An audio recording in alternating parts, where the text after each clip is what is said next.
Pastor Heri, Pak Pendeta mohon izin langsung saja.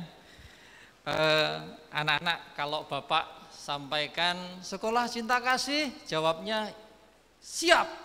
Ya, kita coba. Sekolah cinta kasih? Sekolah cinta kasih? Kalau Bapak sampaikan moderasi beragama 2 kali, yes, yes. Oke, moderasi beragama? Moderasi beragama? Sekolah cinta kasih? Cinta kasih Allah dicurahkan dalam hati umatnya oleh Roh Ilahi, sumber kekuatan yang dicurahkan bagi kita. Kenapa Bapak memulai dengan lagu ini? Tadi Pastor atau Romo Heri dan Pak Pendeta bicara tentang cinta kasih. Walau kaya raya dan kuasa, walau cantik indah mempesona, walau pandai dan gagah perkasa, percumalah tanpa cinta kasih. Nah, lagu ini mau menggambarkan bahwa cinta kasih sesuatu yang sangat amat mendasar. Karena itu maka Bapak kesempatan ini akan menyampaikan lebih pada penguatan. Mari perhatikan, mari lihat kesinambungan atau keterkaitan atau sebenarnya kesatuan yang ada yang Romo Pastor Heri sampaikan, Pak Pendeta sampaikan dengan sekolah cinta kasih seci. Tadi Pastor mengatakan yang Katolik nih 100% Katolik, 100% Indonesia. Nah, saya sangat suka dengan yang terakhir ini. 100% Kristen, 100% Indonesia, 100% manusia katanya. Sekarang Bapak juga akan sampaikan 100% Katolik, 100% seci. 100% Kristen, 100% seci. Karena itu maka tadi Pastor dan juga Pak Pendeta menyampaikan definisi mengenai moderasi. Di depan ini ada gambar 2 tokoh besar. Yang satu adalah Gus Dur, yang kedua adalah Abdurrahman Wahid, atau sama saja Gus Dur dengan Abdurrahman Wahid dengan Romo Mangun. Gus Dur itu Presiden Indonesia keempat, Romo Mangun itu seperti Romo Heru, Pastor Heri, Agustinus Heri Wibowo, seorang imam, seorang pastor Katolik. Suatu hari, ini ada ceritanya nih. Suatu hari Gus Dur bermain ke rumahnya Romo siapa tadi? Mangun.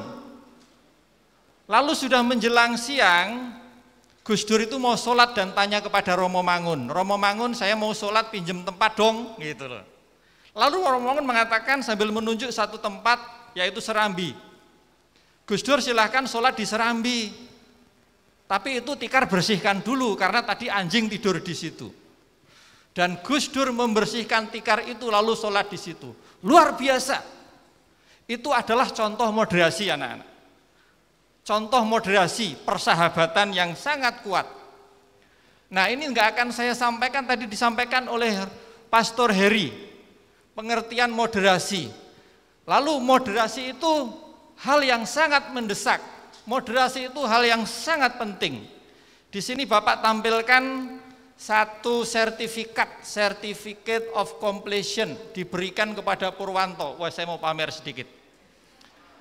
Diberikan kepada Purwanto program internasional peningkatan kapasitas guru madrasah dalam literasi keagamaan lintas budaya. Pak Pur mengikuti kegiatan ini 1 minggu, 150 peserta, waktu itu daring. Yang menyelenggarakan adalah Institut Limena bersama Universitas Islam Negeri Sunan Kalijaga Yogyakarta. Sesi pertama diberikan oleh Profesor Dr. Al-Mukin, itu adalah rektor Sunan Kalijaga, bertanya, apakah di antara peserta ini ada yang bukan Muslim? Saya kagak berani jawab, Pastor, takut. Yang kedua, saya mau bertanya, apakah ada yang bukan Islam? Saya angkat tangan. Oh, Purwanto, ditanya, dari mana? Saya dari SMA Cinta Kasih Seji. Orang pada tepuk tangan. Agama Bapak apa? Katolik. Makin kaget dia. Sekolah Cinta Kasih Seji, Yayasan Buddha, orang Katolik ikut di literasi budaya, peningkatan kapasitas guru madrasah. Heran. Lalu saya ditanya alasan, setelah itu cair. Yang menarik teman-teman anak-anak, perhatikan coba. Yang menarik bagi saya, lalu setelah itu saya mengikuti, kebetulan saya seorang penyuluh dan tingkat nasional ini saya nomor 2, ini yang nomor 1 suster. Yang nomor 1 dari Malang, nomor 3 dari Medan, yang nomor 1 itu karena pelayanan kepada pasien COVID, luar biasa hebat. Saya mendapatkan apresiasi karena banyak kegiatan dengan non-Katolik, non-Buddha, dengan saudara-saudara Muslim. Nah, itu mengenai moderasi. Lalu yang paling menarik, Profesor Al-Mukin itu mengatakan demikian. Sejauh mana Anda mempunyai toleransi kepada orang lain, sejauh mana kualitas moderasimu, itu sangat ditentukan seberapa banyak temanmu yang bukan Katolik jika kamu Katolik, seberapa banyak temanmu yang bukan Kristen jika kamu Kristen. Semakin banyak teman-temanmu yang bukan sesuai dengan agamamu, itu kamu semakin moderat. Sekolah Cinta Kasih Seji? Sekolah Cinta Kasih Seji? Moderasi agama? Good. Nah, ini tidak menjadi persoalan untuk kita yang di Sekolah Cinta Kasih Seji. Karena semua agama di sini ada, yang nggak beragama nggak ada. Semua agama di sini ada, maka tidak ada kesulitan. Tetapi apakah demikian? Seperti tadi yang dikatakan oleh Pastor Heri, Sekolah Cinta Kasih, pasti di sini cinta kasih menjadi dasarnya. Bapak pada kesempatan ini hanya akan menyampaikan beberapa kegiatan yang kita lakukan, dan itu adalah moderasi, dan itu adalah harus kita lakukan. Karena ketika kita melakukan itu, kalian yang Kristen akan menjadi 100% Kristen, yang Katolik akan menjadi 100% Katolik. Percayalah, karena itu sangat amat menarik bagi kita. Oke. Nah, kita mempunyai seorang master. Nah, ini pastor. Di tempat kami tokoh yang sangat ideal, yaitu panutan, sumber inspirasi, sumber spiritualitas, tokoh utama, Nabi Cinta Kasih bagi saya. Saya mengatakan Nabi Cinta Kasih adalah Master Cheng Yen. Beliau mempunyai pemikiran yang luar biasa tentang budaya humanis. Bapak membawa 2 buku.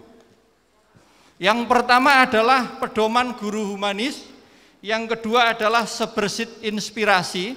Ini pemikiran seji yang kupahami yang ditulis oleh Herre Sheng. Ini sangat amat menarik narasinya. Saya yakin SMP, SMA, SMK bisa mencerna dengan lebih mudah. Dengan lebih mudah. Kemarin saya tanya kepada Lause Ahdi, Lause, inti ajaran seji itu apa ya? Humanis itu. Humanis itu memanusiakan manusia. Dengan rumusan yang agak berbeda, seorang filsuf namanya Dryarkarya di gereja Katolik mengatakan memanusiakan manusia semakin manusiawi. Sama persis ya pastor ya, gila persis.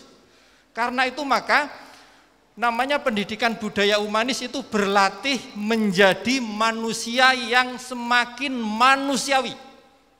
Ingat, berlatih dengan rumusan yang berbeda. Bagi saya rumuskan pendidikan budaya humanis yang menjadi karakteristik kita itu adalah menjadi manusia yang semakin manusiawi, dan ini berlatih.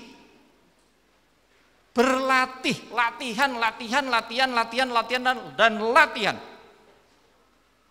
Semakin manusiawi, semakin Anda manusiawi, maka orang lain berjumpa dengan kita pun akan semakin manusiawi.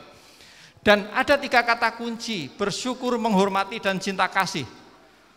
Oke, yang berikutnya, di dalamnya itu ada di sini, Bapak Ibu teman-teman guru pasti yang sudah membedah buku ini sampai tuntas akan menemukan hidup yang bermanfaat bagi semua makhluk. Itu adalah filosofi pendidikan budaya humanis.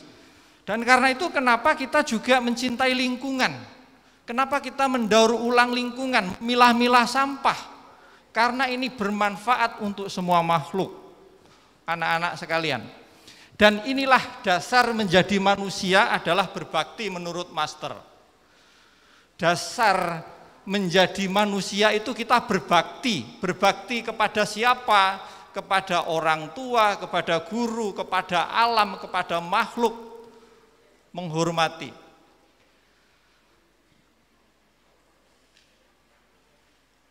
Ini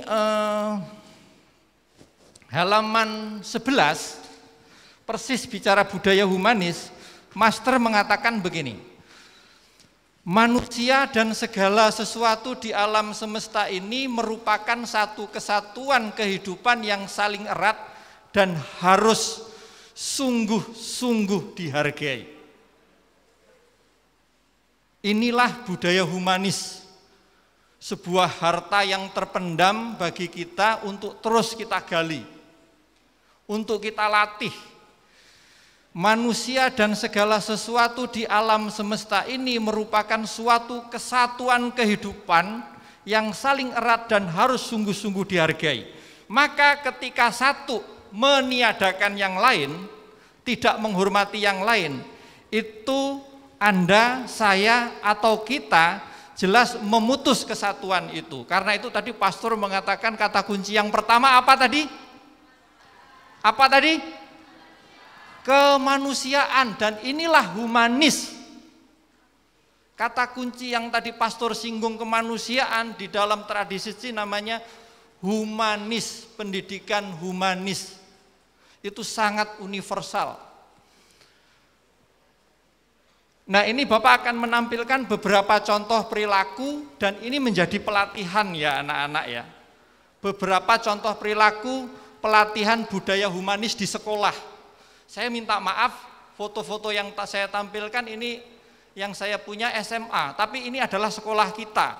Dari TK, SD, SMP, SMA, SMK melakukan yang sama. Saya akan tampilkan.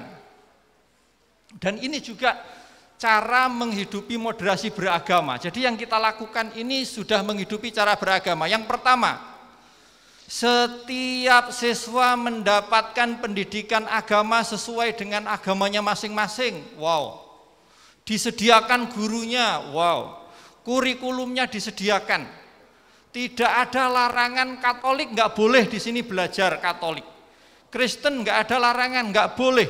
Semua diberi fasilitas yang sama. Menghargai apa tadi? Menghargai sesama. Semua mendapatkan pendidikan agama sesuai dengan agamanya. Karena itu yang Katolik dan Kristen wajib hukumnya bersyukur mengikuti pendidikan agama itu dengan serius. Sudah dikasih fasilitas, tidak dilakukan secara serius, itu berdosa. Yang kedua, lihat ibadah Jumat ibadah. Yang Muslim sholat, yang Kristen beribadah sesuai dengan agamanya, yang Buddha juga. Saya mau bertanya, sekolah mana yang memberikan ini? Saya belum jumpai, maaf pastor. Saya juga lama di sekolah, maaf teman-teman yang Katolik, saya juga lama di sekolah Katolik. Bahkan saya sering ditanya oleh suster kepala sekolah tertentu, dan saya sampaikan ini gitu. Maka semakin Anda menjadi Katolik, Anda semakin menjadi Kristen, Anda akan menjadi semakin seci. Enggak mungkin enggak, itu enggak mungkin enggak. Bukan hanya itu, lihat perayaan besar hari keagamaan dirayakan sesuai dengan agamanya. Seperti hari ini kita Paskahan, nanti malam ada yang muslim untuk buka puasa dengan satu ustadz memberikan ceramah. Wow banget. Kalau kita tidak mensyukuri, tidak kanen, keterlaluan Anda, keterlaluan kita. Itu. Yang berikutnya hormat kepada orang lain. Ini maaf, bukan identitas keagamaan saya menghormati pastor karena Katoliknya, bukan. Menghormati Pak Tim karena Kristennya, bukan. Menghormati Pak Pendeta karena Kristen, enggak. Setiap siswa yang masuk semua guru menyambut dengan menunduk. Ingat, menundukkan, membungkukkan badan. Membungkukkan badan. Karena kita menghormati. Kita kanen, kita bersyukur. Ini simbol yang sangat kuat. Dan ketika teman-teman masuk di kelas, anak-anak teman-teman juga hormat kepada guru kan. Selamat pagi Bu. Setelah selesai semua bilang berdiri, kanen semua gitu. Hormat, berbakti, dasar menjadi manusia bermoderasi. Kita melakukan. Berikutnya lihat, satu hari satu kebajikan. Ini saya ambil yang SMA yang contoh berdoa. Yang sebelah ini waktu daring. Ini membaca Al-Quran. Ini kayaknya ini Steve Anderson ya? Ada nggak Steve Anderson? Coba angkat tangan. Nah, Steve Anderson. Betul, ini kamu ya, Steve ya? Lihat kusuk banget nih doanya. Iya. Program di sekolah Seci satu hari satu kebajikan mengajarkan kita sekaligus melatih supaya kita menjadi manusia yang semakin bermoderasi. Lihatlah. Saya pikir hal yang luar biasa ini. Nah, ini lagi nih. Ini lagi bersumbangsih, berdonasi, berbagi. Ini saya disebut pelatihan keluar. Tadi pastor menyebutkan satu kisah orang Samaria yang baik hati ya. Menceritakan orang Samaria yang baik hati. Kita juga melakukan anak-anak. Lihat, ini pada waktu ulang tahun sekolah. Sekolah Cinta Kasih Seci. Sekolah Cinta Kasih Seci, moderasi beragama. Iya, pada waktu sekolah kita merayakan ulang tahun, kita tidak makan-makan pesta-pesta, tetapi semua dari siswa diberikan bonus free uang sekolah SPP 1 bulan. Wow banget itu. Iya, wow banget. Apakah Anda tahu itu? Kalau nggak tahu saya kasih tahu sekarang. Itu untuk mengajarkan, bukan kita mau makan-makan, karena Master Cheng Yen itu mengajarkan supaya kita itu apa? Tidak lekat pada hal-hal yang seperti itu, tapi memberikan apa? Kebebasan, free uang sekolah 1 bulan loh. Yang kedua, ini pada waktu pandemi melanda berbagi masker. Ini kalau tidak salah si Jocelyn ya. Saya nggak tahu ini, Jocelyn kayaknya berbagi makanan kepada security di perumahan. Dan ini ketika berduka. Jangan mengatakan ini sebuah pencitraan, salah Anda. Ini adalah sebuah latihan bagaimana kita mempunyai solidaritas kepada orang lain. Ini adalah kemanusiaan yang tadi Pastor Heri sampaikan. Itu. Nah, oke. Ini sudah mau selesai. Nah, ini yang terakhir nih. Saya 2 slide lagi Pak Tim. Umat Katolik mencium salib pada hari kapan? Yang Katolik, Steve. Pada hari kapan? Jumat Agung. Mengapa mencium salib? Ada yang tahu tidak? Karena kita menghormati pribadi yang berkorban untuk manusia. Yang kedua, kalian kanen kepada guru. Maksudnya apa? Tadi apa maksudnya apa? Hormat, menghormati kan. Nah, lalu apakah salah kalau kita menghormati master? Enggak ada yang salah dengan praktek kita menundukkan kepala menghormati master. Enggak ada yang salah. Karena beliau mengajarkan kebaikan hati yang luar biasa. Beliau mengajarkan moderasi kepada kita. Beliau mengajarkan kita supaya kita mempunyai cinta kasih kepada orang lain tanpa memandang dari suku apa, agama apa. Karena itu kalau kita hormat kepada master, setiap kali membuat acara, pastor kami ada tradisi menghormati master. Seperti begini, tidak ada yang salah anak-anak. Justru kalian menunjukkan semakin manusiawi dengan sikap itu. Nah itu, karena itu maka master mengatakan, bertutur katalah dengan kata yang baik, berpikirlah dengan niat yang baik, dan lakukanlah perbuatan yang baik. Untuk menutup sesi ini, saya akan tampilkan satu video. Video ini adalah kesaksian seorang peneliti dari Universitas Indonesia yang meneliti sekolah Cinta Kasih Suci sebagai sekolah yang bermoderasi agama. Istilahnya berliterasi budaya. Dan kita 1 dari 9 sekolah di seluruh Indonesia yang diteliti. Setelah itu hasil penelitiannya diolah, beliau memberi kesaksian sebagai berikut.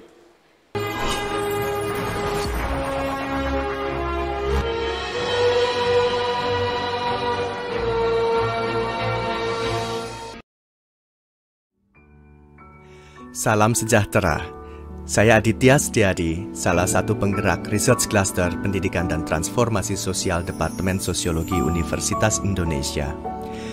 Izinkan saya menyampaikan apresiasi kepada SMA Cinta Kasih Suci atas kontribusinya dalam mewujudkan cita-cita luhur bangsa Indonesia yang bineka, toleran, dan plural. SMA Cinta Kasih Suci merupakan salah satu institusi pendidikan di Indonesia yang menyediakan ruang serta arena keberagaman dengan berbagai dinamika kemanusiaannya. Pendidikan karakter dan pengembangan literasi budaya merupakan roh kegiatan akademik di sekolah, antara lain dipupuk melalui pelajaran budaya humanis. Pengembangan karakter dan literasi budaya melalui pelajaran budaya humanis sangatlah vital, terutama untuk mempersiapkan siswa terjun dalam masyarakat sebagai individu yang bertanggung jawab, baik terhadap sesama maupun lingkungannya. Oleh karena itu, saya mengucapkan selamat dan sukses kepada SMA Cinta Kasih Suci. Semoga semangat kemanusiaan dan keberagaman senantiasa menjadi payung dalam setiap kegiatan di masa yang akan datang. Terima kasih.